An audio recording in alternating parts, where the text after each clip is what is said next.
Good afternoon. Welcome to the Fountain Cast, brought to you by Farm to Fountains. I'm Preston Farr. We'll have Matt in with us here in a little bit, but special guest today. We're very thankful to have Carson Roccaforte on with us, outfielder, prospect for the Kansas City Royals. You probably know him. We're very high on him. Carson, you're number 5 on our prospect list. We love what you're doing in the minor leagues. How are you doing today? Good, good. Thanks for having me. Yeah, of Here we course. go. Oh my goodness. And there we got Matt. Hey, Matt, welcome Can on. we hear me? Is it We can hear working? you. I can hear Yeah, you. I'm so sorry, Carson. Oh, no, you're good. No worries. Uh, it's you're frustrating. sideways. I don't know if that'll matter, but we'll just leave it how it is. Oh, I no can worries. You're good. I can leave it Yeah, like you're this if good. this is better. Yep, All that's Yeah, right. Yeah, perfect. you're good. my computer wouldn't turn on this morning, so I was using my girlfriend's computer and then her speakers weren't working. So it's a whole catastrophe with a MacBook right now, but we're That's No good all right. now. So You're good. I We just went through I intros, so we're rolling. We're gonna get it going. But how you doing today, Matt? Outside of the technology issues, I'm good. I'm good. I know Carson's busy, so I didn't want to No, you're good. No worries. bug No you worries guys at all. down too much. Yeah. well, Carson, like I said, obviously you're number 5 on our prospect rankings. You're picked in 2023 by the Royals, 66th overall. Last year was your first pro season, first full season. Obviously, you debuted in 2023. What were kind of some takeaways or learnings? What stood out after that first full year last season? Yeah, it was my first full season. It's obviously longer than a college season, which is a bit of an adjustment. It's a long season. I've been told that, but you don't really believe it until you do it. I definitely got my first full taste of it, and played the majority of the season. I think it was 123 games, so it was a hefty season for me, and that was an adjustment in itself. And then playing was, obviously a different one, but good experience overall. Obviously, you can learn from it, and understand kind of what you did right and what you need to work on. So that's what I took it as a learning season, and to move forward from it. So, Makes sense. I mean, you started the first half maybe a little slower than you'd like, but by the second half, I think things really turned around. Especially after August 1st, you cut your strikeout rate down to like 22%. You hit for more power. If you look back on that, was there anything in particular? Maybe it was that longer season. Is there anything in particular that maybe clicked for you partway through last season that helped you with that? yeah, I got off to a rough start over there, and then as the season went on, I just told myself, like, how can I help the team win? What other things can I do to help the team win? How to not be one dimensional. If I'm not hitting, I need to make up for it defensively, by either making plays offensively, getting on base any way possible. So that's kind of what I did later in the season, was just hey, if I can walk, get on base, steal a base, that can help the team win if I'm not swinging it how I want. So I think that was just the biggest adjustment, was just trying to win games and helping any way I can. So Gotcha. And obviously, defense is a big part of your game. For those that don't know, over 1,000 innings last season in center field, 1 error on the whole season. Is that defense? Is Incredible. that yeah, outstanding? Is that always like thank you. been a key like part of your game that you take pride in? Has that always been a focus for you? Yeah, for sure. Because hitting it's tough, and it can fluctuate a lot. So I know I can always count on my defense. I take a lot of pride in it. I focus on it a lot because defense shouldn't slump, and you can always have that to kind of make up if you're not hitting. So that's what I kind of did a good bit of last year. Just kind of help the team out in that way. So I'm sure that's helpful, like long term as well. We were mentioning how long the season is.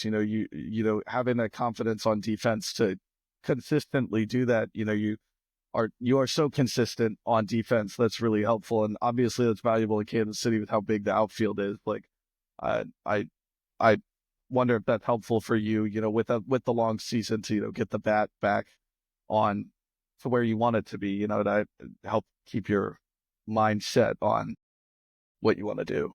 yeah, defense definitely helps. If you have a bad at bat, you can go out there and make a play and kind of make up for it in that way. So that's kind of how I like to look at it. Like I said, because hitting is hard and it fluctuates, so you can always play good defense. Yeah, we talked a little bit about maybe you started slow, but then turned it on in the second half. If you dive into the numbers, it seemed like you pulled the ball more last season compared to your debut in 2023. You hit 10 home runs last year with the River Bandits. Um, was any of that just like a focus on your part? Was that just kind of how it played out? How did that I would say just kind of how it played out. Maybe I was pitched in a little bit from high A to low A. They pitched a little bit differently, maybe in more, so it may have caused me to pull the ball a little bit. But I feel like kind of when I'm going well is when I'm kind of using all parts of the field. That's kind of been the main focus, is just using all parts of the field. But last year I did tend to pull the ball a good bit. Yeah, that's definitely really valuable, especially with obviously how valuable your defense is. Just getting hits wherever you can get them is uh so nice. And now that we're heading into 25, you're working in Arizona, getting ready for next season. I'm hoping that some Royals fans will get the trip to see you, because I know Preston and I have been really impressed with you so far, and we have you ranked pretty highly on our prospect board. Is there anything like specific that you're focused on, or like goals that you want to achieve as you head into this season to kind of continue to step forward this year compared to last year? Yeah, just being more consistent at the plate, obviously, would be kind of my main focus. Whether it's taking walks, getting hits, just any way to get on base more consistently. Will allow me to do more things, as in stealing bases, that kind of thing. So I think if I start there and just be more consistent from the jump, or whatever it might be, was just kind of my main focus. Like I said, it's a long season, so if you don't get off to the best start, you got 6 more months to kind of do that. So that's my main focus. Yeah, definitely a big difference between the pro ball and college ball. You get a good chance to kind of work with the guys and work your way through some of those things. And with spring so far, you've spent some time with the big league guys like Bobby Witt and Salvador Perez and several other guys that have been in the league for quite some time now. What's it like to be down there in Arizona with those guys? Like, what have you heard, and some things that maybe you've learned or enjoyed to spend time with those guys? That's been great. You know, Getting to see those guys on a daily basis, maybe pick their brain and kind of see their routines throughout the day is really helpful. Obviously, watching Salvi and Bobby, two of the best players in baseball right now. It's fun to watch, and really get to learn while I'm down there. So that's kind of what I like to do. I just kind of learn from them and kind of see how they go about things. So it's been really good so far. Talking about maybe some of the other minor leaguers, last year I think was it was the inaugural spring breakout game for MLB. So they had all the prospect teams. Doing it again this year, you're on that team. What's that experience like? Is that something you look forward to? What's kind of the atmosphere of those? Yeah, it's a really cool experience. You get to play with some of the other prospects in the org, and against other prospects, other organizations. So it's cool. It's a good experience. Just kind of play alongside the guys that you hope to play with down the road. So it's good to also pick their brains and get to have a good team out there to play alongside. So it's a good experience. It's a fun deal that they put together. Yeah, you Awesome. definitely got some fun guys both with us, and there's some other guys on other teams as well. But you got some fun guys in Kansas City that you're coming up with. So I'm glad to hear that you guys enjoy that and get to spend some time together, because I know a lot of us look forward to seeing you back up in the royal blue eventually. That'll be really fun. Yeah, for sure. We've got a good group of young prospects, and it's only growing every year. So it's an exciting event to get to play with those guys. Yeah, the Royals are sending, they'll send Carter Jensen, Jac Caglianone will be there. So definitely a great experience and great exposure for all the minor league guys as well. For sure. Um, Carson, I just got one last question. We'll let you go after that. I know you grew up in Texas, Eastern Texas, I think. Were you an Astros fan growing up? Were there any favorite players you had growing up? Is there anybody maybe today that you look back and, maybe that impacted your game or influenced you as a player? Yeah, no, I was actually a Yankees fan, believe it or not. I get a lot of hate for it down there, but my grandpa, my dad all grew up big Yankee fans. So I was always a big Derek Jeter fan. I liked his mentality. I liked the way he played. So he was always my guy growing up. Not that we're the same type of player, but I always kind of watched him a good bit, and I grew up watching the Yankees. So that's changed now, obviously, but I would say he was my guy growing up. As long as you were rooting for the right team in the divisional round, that's what matters to us. But no, they're not my team Yeah. anymore, obviously. Yeah. But growing up, they were. Yeah. Well, Carson, like I said earlier, thanks so much for hopping on with us. I know you're a busy guy down there in Arizona right now, spring training. Hopefully, we'll see you Double A to open the season. We'll probably find out in a few weeks. Whether you're there, whether you're in Iowa, Royals fans can easily drive out there and see your game out there. So good luck this Yeah. season. Thanks again for hopping on with us, and we wish you the best. Yeah, Yeah, thank you guys. Nice meeting y'all. Thanks for go all you enjoy do. yourself. All right, see you Thank guys. you. Thanks. Yeah. All right. So Carson Roccaforte, outfielder. He's our number 5 Royals prospect.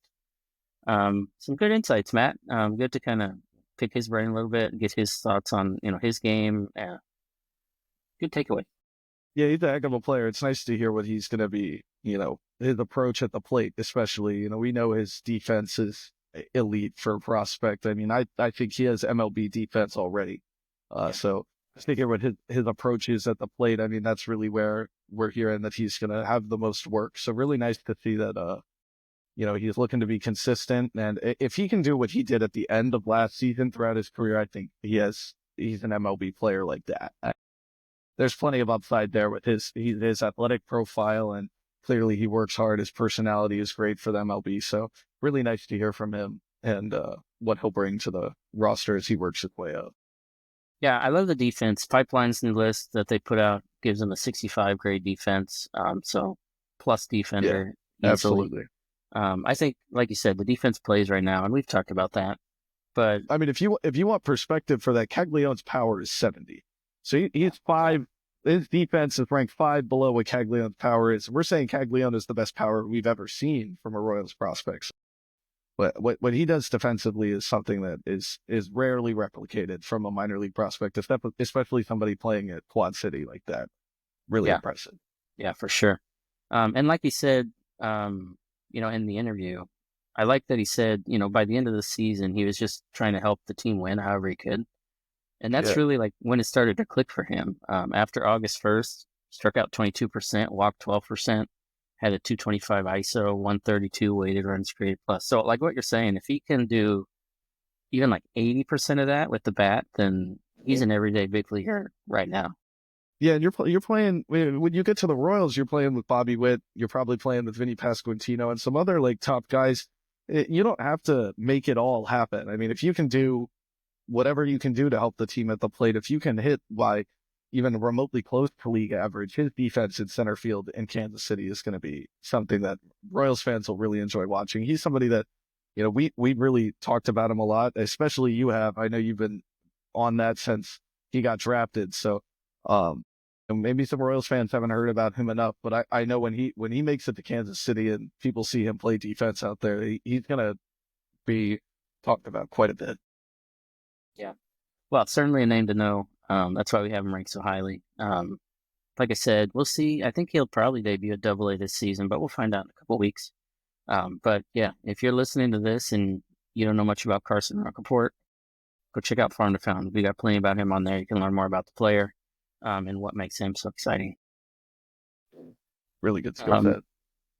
Beyond that, though, we do have some news and notes that we can go over. We'll cover that. Get into the news and notes. Spring breakout. We talked a little bit about it with Carson. The rosters were released. The Royals have 26 of their top 30 prospects on the roster. I think that's tied with Miami for the most of any org. So they're sending the guys. Blake Mitchell's on the roster, but he's not going to play. But Jac Caglianone, Carter Jensen, Carson Roccaforte, Steven Zobak, Ben Kudrna, just a couple of the highlights. Last season was fun. They played the Brewers last season. I don't remember who they're playing this year. I think maybe it's Arizona. Yeah, I don't know either. But it's a fun game. It's an exciting game for those young players as well. Beyond the spring breakout, Salvador Perez left the game earlier this week with a cut under his eye. I think he was back in the lineup today before it got rained out, so not really anything concerning there. Yeah, nothing too bad. Yep, he's good.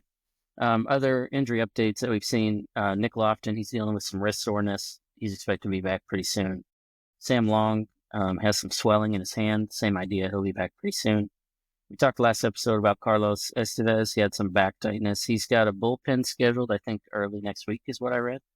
But he's kind of on that same timeline as before where he's just, working through it. He's a veteran guy, so I think as long as he's feeling good by opening day, I think he'll be pitching to open the season. He's not going to be the guy that needs to ramp up or whatnot.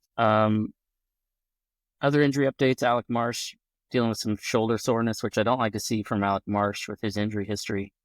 But the updates that we've seen are more like a day-to-day situation, so nothing to be too concerned about yet. But I think he's one to definitely monitor.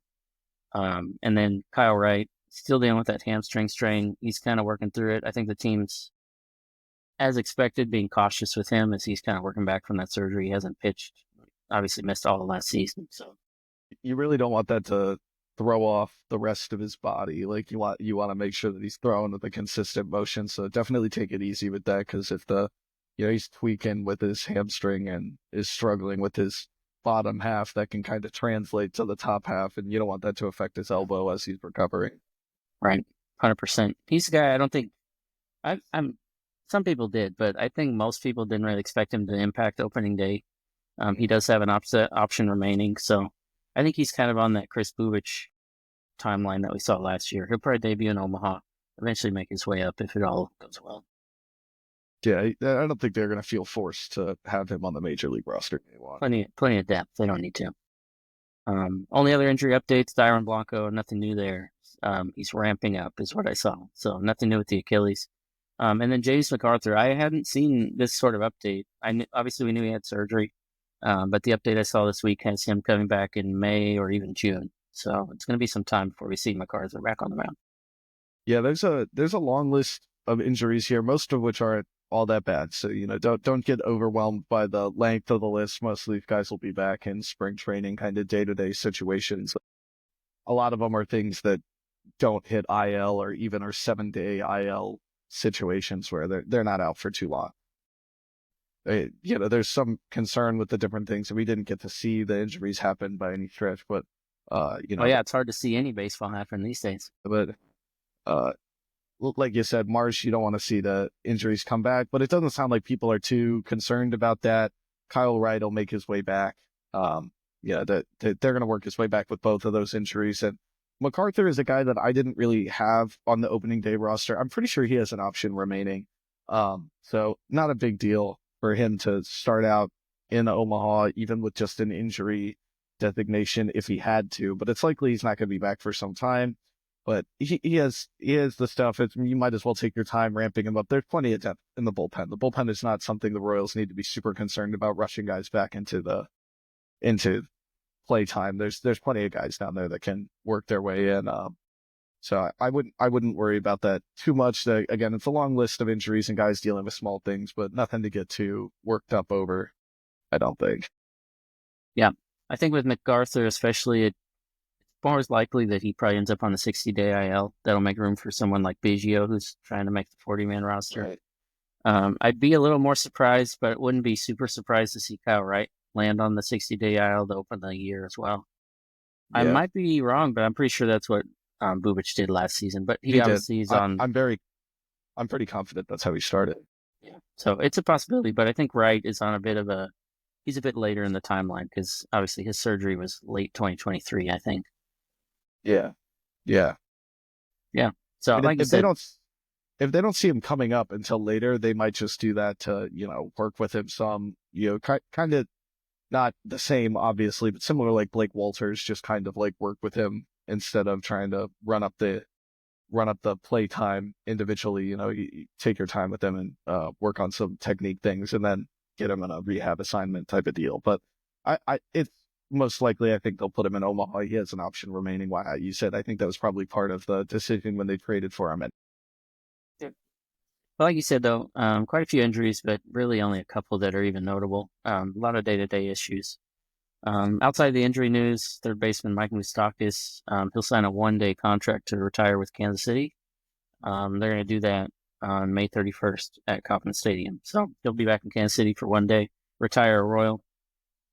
Obviously, he went on elsewhere. Cool. He went on to Milwaukee. He went on to Cincinnati after Kansas City. But I think his best years were at Kansas City, of course. Yeah, he got the World Series. He's a guy every Kansas City fan from then knows him. So it's very good to see them do that.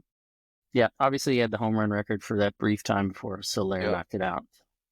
And then the only other bit of news, Chandler Champlain, Ben Kudrna, Steve Zobak, Beckway, and Tyson Guerrero have all been assigned to minor league camp. So they'll still, it's so weird in spring training because like they'll assign guys to minor league camp, but then sometimes they still end up in like the split squad games. So you'll still see these guys at times, but yeah. All pretty expected. Kind of Zobek was fun to watch. So I'd like to see him get some more, but all these guys were guys we didn't really expect to see stay up for too long. So yep, guys that weren't going to make the roster as good as they looked in spring. Zobak looked fantastic. Beckway, I think his slider looks great, but still has the command issues. Tyson Guerrero, same thing. He's got a great slider. He's a guy.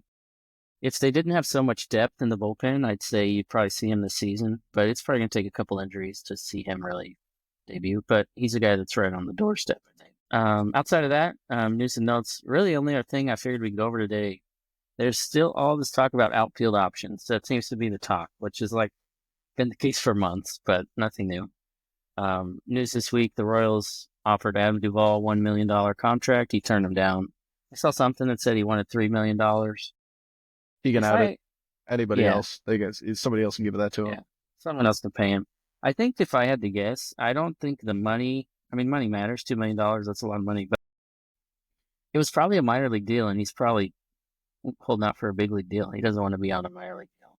Yeah, that sounds right. I think the Royals are more confident they're outfielders than we are, like fans are in general. I think they're happier with Melendez, Weimer, Renfroe. Those guys, I think the Royals are more content with giving them a shot and waiting a little bit. They don't feel like they need to make the move now. I think some fans are kind of like, well, give them the money, but I don't think it's really end all be all that the Royals go out, throw a bunch of cash at an outfielder, especially because if MJ Melendez takes a step forward, you have a bit of a crowded situation over at right field if you have three guys that might be trying to play.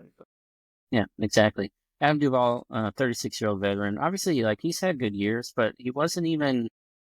I mean, he hit 182 last year with a 58 weighted run created plus. Like he wasn't very good. He was good against lefties, which is kind of what I hear. But I just don't. Like you said, I think the Royals feel better about their outfielders than everybody else.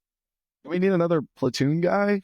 Like, exactly. does Cotero need to move everybody in and out of the lineup? I feel like at some point you got to kind of hope for an everyday outfielder. I feel like I'd rather take my shot on Melendez hitting both sides than Duvall trying to swap in and out with Melendez and then Renfroe and Weimer and Isbell and all. I'm okay with them not paying him. If it's a minor league deal, it's a minor league deal. But if he doesn't want it, he doesn't have to get it. Yeah, I think there's definitely something to be said for too many, people mixing around. You don't let them get a shot, then it's hard for them to get going. But the lefty platoon thing, that's what I keep hearing the most. And I don't think they need it. Joey Weimer can be that. I don't think he's going to repeat what he did, but Dyron Blanco was good against lefties last year if he gets healthy. But don't forget they have two other righty outfielders with Gentry and Velasquez as well, who people are talking about competing for a roster spot. You got four guys with or five, even if you include Renfroe on that list, that are all right-handed outfielders. I don't know that you need to add a sixth one. And you have Drew Waters, who's a switch hitter. Yeah. So it's just a weird situation where the Royals have so many people in the mix that to spend up and add one, you have to feel confident that they're going to play pretty regularly, or you need them on that minor league deal, which I think is probably what the issue was. Other outfield news: the Royals still have some interest in Starling Marte. Apparently, I don't know why. I just think he's washed. Personally, I understand kicking the tires. I understand he's been good. I just don't think he's gonna be good. Would agree to a trade for Starling Marte if we give up a bag of Doritos and the Mets pay for his entire contract. I don't want anything to do with that contract. People think Sherman is cheap. You really want to add $20 million to the payroll? I mean, I'm not paying him any of that. There's no way. I mean, he has some ability to hit, but I'm still refusing to give up on MJ Melendez. I'm willing to give him some time in left field. I'm not ready to call quits on him. Yeah, I think the gap between what 36-year-old Starling Marte will give you and what MJ Melendez will give you, I don't think it's very wide. As Yeah. bad as Melendez has been, I mean, Marte was solid last year, had a 104 weighted run trade plus, but had a 119 ISO. Like, the power is gone. So you're Yeah. basically getting a 36-year-old, $20 million outfield who's going to hit like 260 maybe. It's just not That worth it. you have to trade for and pay. And the Mets are asking for relievers that the Royals want to use. Like we don't, I don't see a need to give up a reliever who is going to contribute in exchange for an outfielder who may contribute a little bit more. You know what I mean? I mean, the step down that see they're asking for Hunter Harvey, Angel Zerpa. I mean, the step down from Angel Zerpa in the Royals farm system is Evan Sisk, and then who's the other lefty option? Like you got Sam Long, Evan Sisk, and those would be the two lefties. And I don't know that there's another guy that they would feel confident bringing up unless they signed a free agent. And then Hunter Harvey is a guy who we only saw healthy for 6 innings, 5 and 2/3 innings last season. I mean, he didn't pitch much. But what he did with the Nationals, he was pretty good. And you replace him with one of the minor league guys. I don't know. I mean, Avila's made a case, but I doubt he makes the major league team. But Yeah, you're so replacing many more Harvey with, question marks. yeah, you're replacing Harvey with a step down and a guy that's riskier. I don't know that the need to add a risky reliever in exchange for a risky outfielder is like really worth it. Plus, you're paying him $20 million. And I'll take Adam Duvall on a 3-year contract or a $3 million contract before I do that. But I don't know that I want either. Yeah, that's where I'm at. I'm not interested in either of these guys, especially for Harvey or Zerpa. Like, Zerpa gives you years of control. Hunter Harvey gives you less years of control, but let's just change the scenario. Let's say, okay, the Royals are going to trade Caden Wallace and a comp pick for Starling Marte. You're sure as hell not doing that. No way.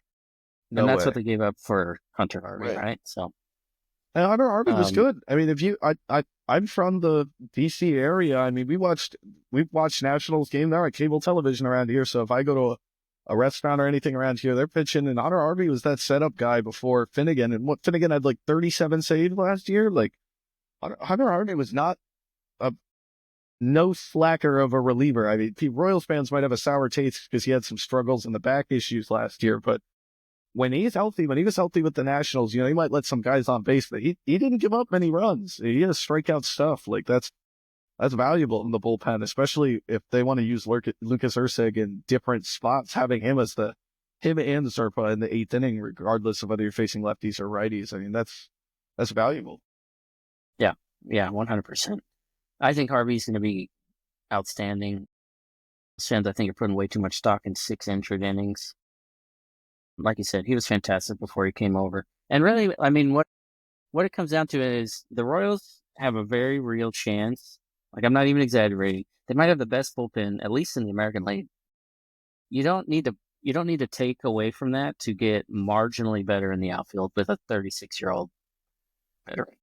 Yeah, I know at some point here, I'm going to put together something about the Royals having one of the most underrated bullpen in baseball. I think it's very possible they have the most underrated bullpen in baseball. I've been looking at, I see a lot of like starting rotation ratings and bullpen ratings, and I've seen the Royals out of the top 10 in baseball and a couple of other things. They have a really good bullpen. I mean, there's some guys like, you know, people might have concerns about Harvey returning from injury or Zerpa continuing what he did last season. And there's some young guys that have to come back, but they have depth.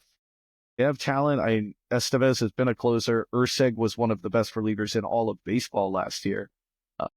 Zerpa was incredible in the playoffs. I mean, Bubic was the only reliever on their team to give up a run for quite some time. Their bullpen was locked down in the playoffs. Yeah, I'm very, very high on the bullpen to say the least. So, I put a bullpen rating article out. I had them as the best bullpen in the AL Central, and I've seen them rated as low as 4. Like that doesn't Yeah, make any sense to me. I've seen some AL Central previews, and a lot of people hype up the Guardians bullpen, but I think Kansas City's is better. Class A is great. Class A is great. There's Gaddis is good, and they have some other like good options, but I think the Royals have 8 guys that I would be comfortable sending out 7th inning at least. I think all 8 guys that make the Royals roster, if a pitcher puts up a quality start, I would be cool with any of the 8 guys going out. and pitching for us.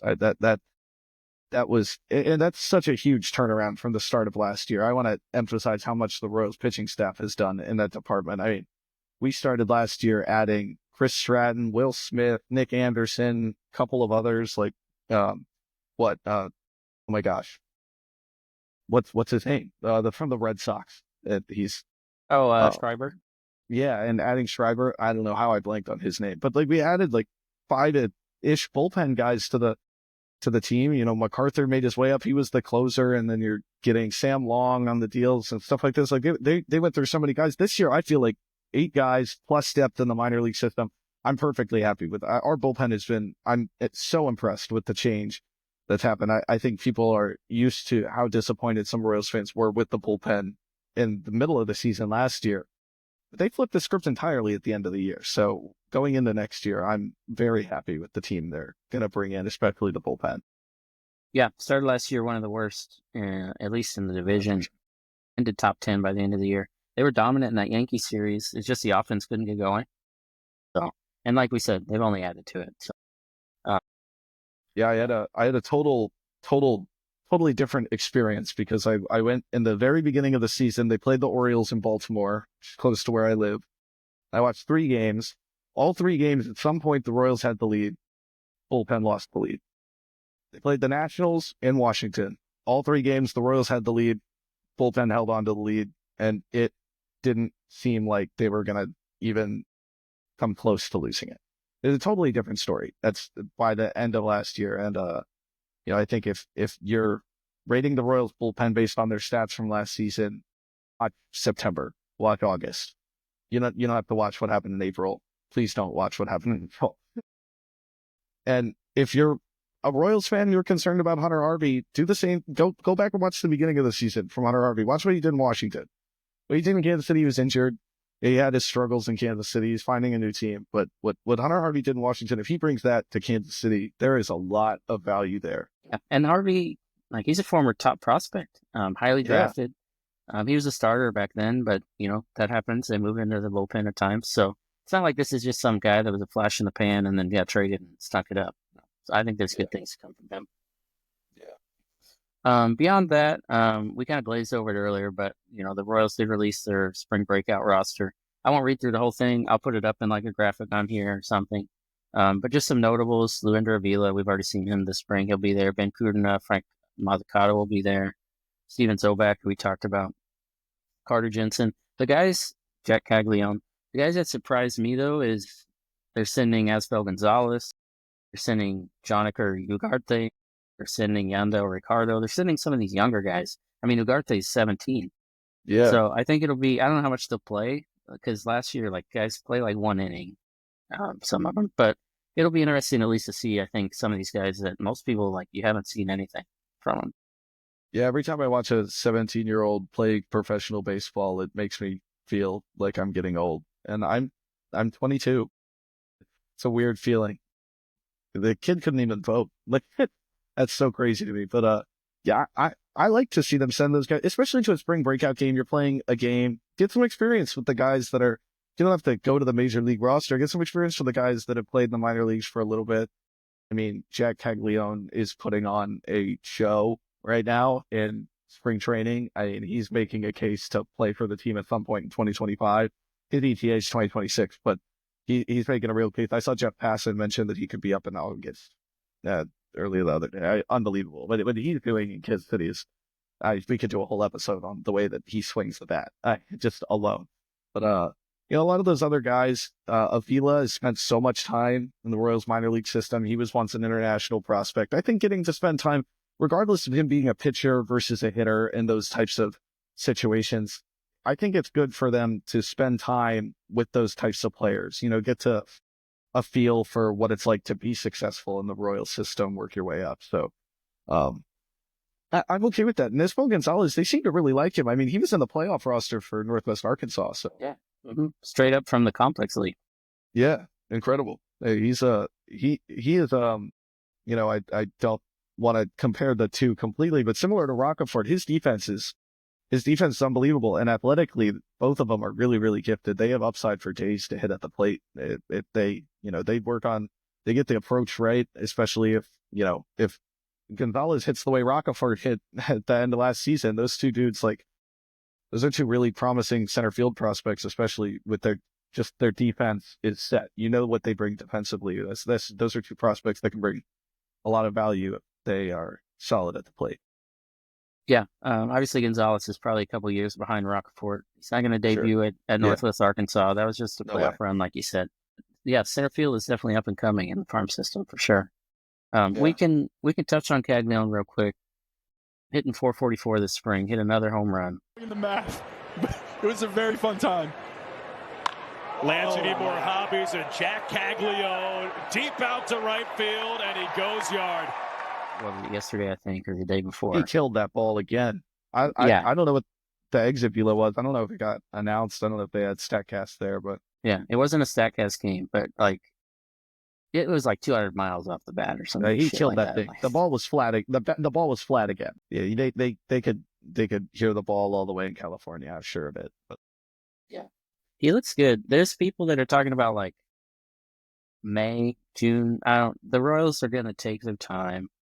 I think August is a possibility, but I think part of that is the outfield. I think that they want to try him in the outfield before they bring him up, and they should, because absolutely. if you can get him to play an average right field, he's got so much more value. Yeah, that's what I was going to say. I mean, you took the words right out of my mouth. They're going to spend time teaching him how to play outfield. He hasn't played a ton of outfield in his career. And I don't know that the team is super, super interested in bringing him up earlier than he's ready to play the same position as Vinny Pasquantino with a similar profile. Obviously, Caglianone is a better prospect than Vinny was. And Vinny's incredible in the major leagues. I've been super impressed with him. Everybody loves him. He's really just a great guy in general as well.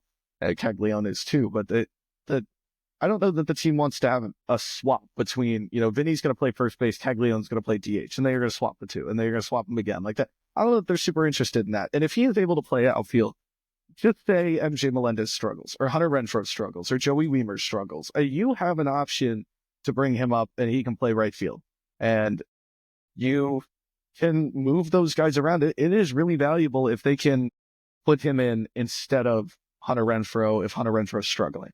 It's valuable if they can put him in. If Melendez is struggling, you put somebody else in left. And that's something I think they really will want to work on. There's no need to rush him. The team, they have a good team right now. You don't have to put him up in May. It's not like he's going to be the end all be all for the team this year. Bobby Witt Jr. is on the roster. That's like, we can be happy. It's okay. They'll take their time with it. They already said they're not going to rush him up. They also said they're not going to take their sweet old time and keep him down for too long. I mean, they don't want to have him pitch because they don't want him too low for where he's at. So they're going to develop him the way they feel comfortable doing it. I don't think he'll be up by May. I would be surprised unless he is just dominating. I do really think, I mean, mostly just because Jeff Passan said it, but I think August is realistic. I mean, if Jeff Passan says it's realistic, it's probably realistic. Like, yeah, I think they've positioned themselves well to not rush him and to also call him up, and if he's playing well. I would just bring up Jackson Holiday for people talking about bring him up in May. Bring him up opening absolutely. day. Like Jackson Holiday looked like a can't miss best prospect in baseball, and he fell flat. He was not. He wasn't good. ready. He wasn't ready. And again, I live in the Baltimore area. I've watched a lot of Orioles games, and he couldn't get a hit to save his life. It was like he was seeing a different baseball than he saw in AAA. I mean, they sent him back down to AAA, worked on his approach, and he came back up and he was different. He still wasn't perfect, but he was 18, 17. I mean, he's still a very young kid. He definitely was the best prospect in baseball, and he still has tons of good prospect. Yeah, he's still going to be a great player. He's going to make the Orioles opening day roster. There's no need to rush somebody like that. The Orioles were a really good team. There was no need to rush him like that. I mean, they had Westberg there. They had Mateo playing second base, a couple of other guys kind of like rotating through.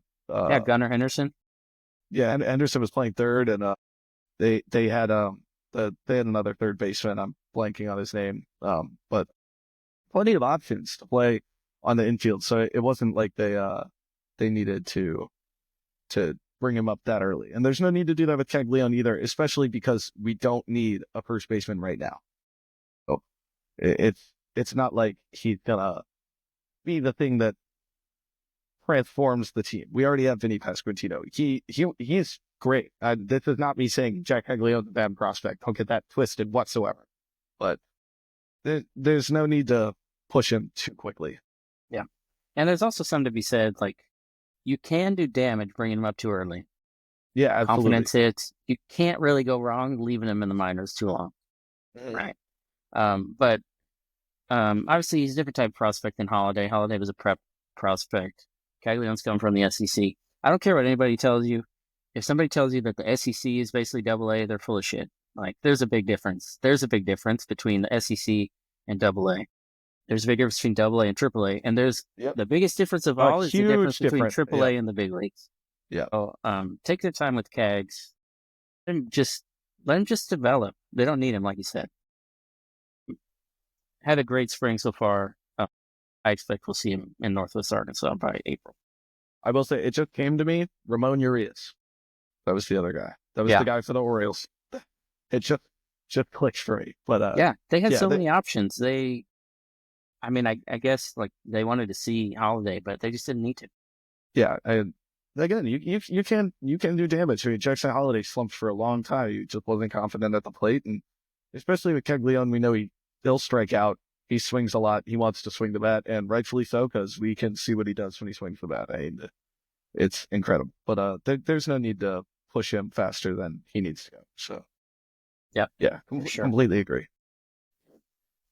Well, with that, I mean, that's kind of the update today. Like I said, the Royals played, but let me pull it up. I think it got rained out, which is pretty rare. It rained out in the sixth inning, I think.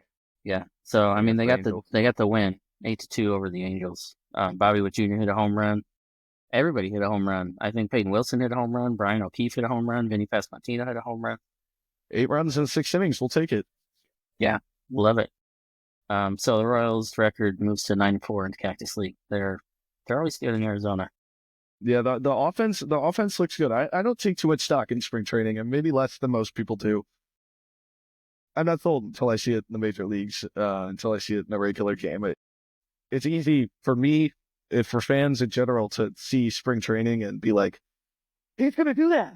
He's going to do that. MJ Melendez, Jac Caglianone's going to hit 444 in the majors. It doesn't always translate. Tyler Gentry was incredible in spring training last year, and he just couldn't crack it in the major league. So I'm not 100% sold, but we're seeing good things. If the offense can do what they're doing, close to what they're doing right now, with how good the Royals pitching is, this team's dangerous. Yeah, 100%. Well, speaking of spring training and guys showing out in spring training, moving off to our hats off to you segment. I think you had MJ Melendez on here. Had a great spring so far. He looks fantastic. But tell me about MJ Melendez. Yeah, this might be me being a little, I don't know, maybe mean to the people who follow me on Twitter or something like that. But I told MJ Melendez, I said that fans shouldn't give up on him. A lot of people were calling for him to be traded, and they were done with him, and that next season just like giving up on his prospect profile. And I was saying, it hasn't been too long that he's been playing outfield. It hasn't been too long that he's had this approach at the plate, and it was clear that he had worked so much on his fielding and stuff like that last season. The approach at the plate kind of got lost in the shuffle. And MJ Melendez putting on a show at the plate this year. In the Cactus League, he's looked great. The approach looks good. Jack Johnson posted something the other day. I know we just recently interviewed him, but if you saw him on Twitter, he posted something about a up and in pitch that Melendez never would have gotten to last year. I said it in our podcast last week as well. It really felt like the story for Melendez was hanging curveball that he watches, up and in fastball that he swings and misses at, and then pray on the third pitch that something happens. They gave him that up and in pitch on an 0-2 count, and he slammed it. That felt like a pitch that he was never getting to in the past. So I love the new approach. I think that despite what you saw from Baseball Savant or wherever you look for his runs created on defense, I think he's better on defense than people give him credit for. I don't know that he's above league average, but he's still improving out there. He's a good athlete. And so shout out to MJ Melendez for working hard. I've been saying that he puts in work. You see that he is really giving 100% effort every time. So if anybody who's been hating MJ Melendez hears this, give MJ some love. And if by any chance MJ Melendez hears this, congratulations, you're killing it. We're MJ Melendez fans. I don't care what anybody says. Absolutely. The biggest thing, speaking about Melendez, like spring training stats don't matter. Melendez was fantastic last spring and then really didn't translate. Oh, yeah. But what does translate is strikeout rate, walk rate, and I don't have any data to back it up, but I think underlying metrics like hitting that fastball up and in that he's never hit before, Right. that translates, right? It just feels different. It feels different. When you watch him play, it's pitches that like last season were so frustrating when it was like, you just knew it was coming. And it's like 2, and you're like, they're going to give him that 4-seamer right up and out of the zone, and he is going to hack at that thing. And it would happen, and you're like, oh my God. Next step out, here we go. Like it's a different approach. And again, you know, maybe the spring training stats don't matter, but that approach is going to carry over. And like Jack said last week, I want to see what he does when he struggles just once. We don't want to see him go back to what he was doing before, because what he's doing now is working, and it will work in the major leagues if he's able to continue it, work on it, and polish it instead of reverting back to what he was before. So shout out to MJ Melendez, putting in the work, changing the stance, changing the approach. I love it. Stick with it. It was great. My hat's off. I'm getting away from baseball a little bit. I'm not a Seahawks fan, but I do live in Seattle. Yeah. I just want to say hats off to the Seattle Seahawks for not paying Geno Smith. He isn't what he used to be, right? But he's not. This guy wanted $45 million a year. The Seahawks said, okay, you're going to Las Vegas. Bye. Traded the Raiders for a 3rd-round pick. The Seahawks didn't write back. Yeah. No, I think they were at $35 million. I read, which I think is still too much. Maybe I am wrong. I know Geno was fine last year. He was even better the year before. This dude was like so not good for so long. I just don't see him being good over another 3-year contract. So I'm a big football development guy. I follow the draft a lot and stuff like that. Geno Smith is a very unique story of a team drafting a quarterback to a bad coach, using him completely wrong, and then just giving up. Same thing happened with Sam Darnold. The Jets are a ruining ground for quarterbacks. Adam Gase is just the worst coach of all time. Yes, it's brutal. Yeah, Geno Smith was impressive, not worth $40 million. And I think $35 million is about where I would be at probably with him, and it would be backloaded for when the salary cap continues to rise, and that would be about it. And it would be minimal guaranteed money, and that would be my max. I would probably say like $35 million. Like what, 105 over 3 years. I would probably do that with like 45 guaranteed, and you can cut him in the 3rd season. But they got a 3rd-round pick for him. Unfortunately, I've been saying this for a long time. You can hold me to it. It's on the podcast. This quarterback class is terrible. Do not draft a quarterback in the 1st round. You don't want any of them. Cam Ward's cool. I like Tyler Shuck. Shitter Sanders is all right. You don't want any of these quarterbacks. Next year is fun.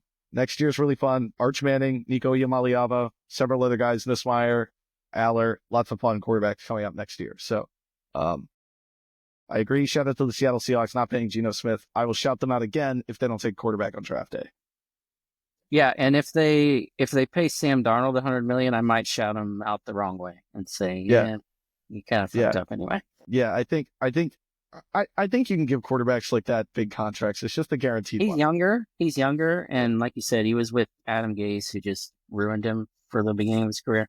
I thought Darnold was going to be great when he got drafted. He was really good at USC. It's just development is everything in the NFL. I'm going to stand by this. It's so true with quarterbacks that it happens for one season, or like Caleb Williams just got drafted to Matt Eberflus. He was screwed from the get-go. Like Matt Eberflus does not know what he's doing, and he has an offensive coordinator who knew less about what he was doing. Right. Like somehow. This is what I'm saying. So this happens all the time, where you draft a quarterback to a defensive head coach who has an offensive coordinator who's completely clueless.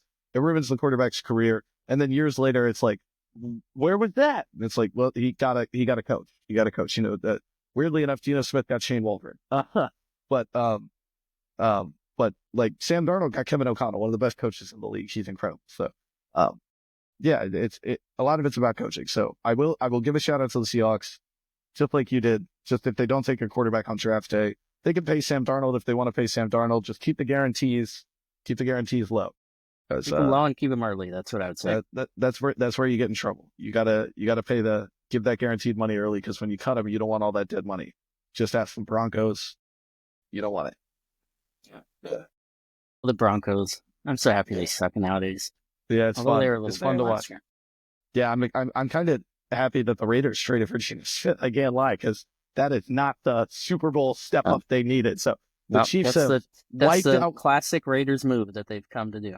Yeah, they've got that one division opponent out of the way, and the Chargers just cut Joey Bosa, so it's feeling like just get that left tackle. Just get that left tackle. I'm so ready to see that Ursery pick. With the 31st pick in the NFL draft, the Chiefs select Arianti Ursery. I will be over the moon. That'll be if the draft falls and the draft's I'm still now hope for Ronnie Stanley, just because I want somebody proven. Like, I don't think he just can't stay healthy. Yeah, it's that's true. So hurt. Cam Robinson will be, kind of similar, and he's a little more healthy, but he's kind of the same. I'm not sold on Cam Robinson. Stanley's good when he's on the field. Stanley's really good when he's on the field. Dan Moore from the Steelers is a solid option, but it's just hard to address tackle long term in free agency. Anyway, this is a baseball podcast. True that. Maybe we'll start football one someday. Yeah, and but anyways, I can talk Royals baseball and I can talk the draft until the sun goes down, and the sun is down where I live. All right, well, we'll let you guys get back to it. Thanks for hopping on with us. Thanks for getting to know Carson Roccaforte. So thankful to have him on the show. It was great chatting with him. Great dude. Outstanding player, even better dude. We'll have other guests on later this month. In works maybe to talk with a couple more players. We got David Lesky coming on in a couple weeks as well. But as always, drop a review. Let us know how we're doing. 5 stars helps us out. Even better, give us a comment. Let us know how we're doing. We'd love to hear from you guys. And any questions. If you drop a comment with some questions, we're happy to answer those. We love to talk about it. So yeah, we kept it under an hour this time. So we did. We're getting better. Hopefully you made it this far. We're staying disciplined.